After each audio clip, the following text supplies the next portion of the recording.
Kære ven, jeg har tænkt over det et stykke tid, og er nået frem til, at jeg nok må italesætte det. Sådan der, du ved, agtigt. Kvæg min diagnose, ADHD, aldeles dynamisk, herlig dreng, har både du og jeg en del at slås med. Når jeg ikke kontakter dig i længere perioder, er det ikke fordi jeg undgår. Eller jo, jeg undgår dig jo netop, men ikke fordi jeg ikke kan lide dig eller holder af dig. Jeg har ofte behov for det, man kan kalde selvvalgt terapeutisk isolation. Sådan der, du ved. Fordi jeg trættes af menneskelig kontakt. Og oftest er i periodisk kontakt med sådanne. For eksempel når jeg arbejder eller er i et kursusforløb eller lignende, så udtømmes min sociale konto oftere.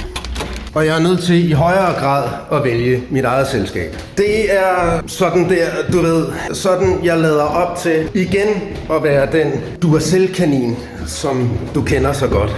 Agtigt. Min hjerne spinder hurtigt, og min frontal lapper langsomt. Derfor er jeg tilbøjelig til at være mere impulsiv og upassende, og bliver oftest også nemmere stresset end andre.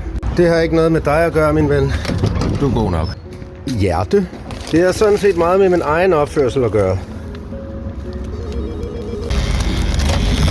Jeg skal prøve at holde det kort, men det kan være svært, da jeg har en god dag i dag. Smiley face. Har du andre venner med ADHD, almindelig, dumdristig, hissig drillepind, så have venligst det her i baghovedet. Det er ikke dig. Du er god nok, og det er han, hun, hen, den person sådan set også. Men hvis vedkommende er opmærksom på det, så er vedkommende særlig hensyn til tada! Sig selv.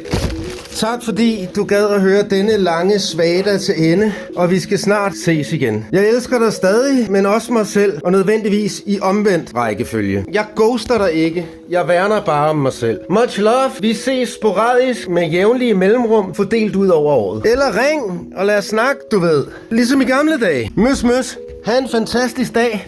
Hjerte, hjerte, hjerte.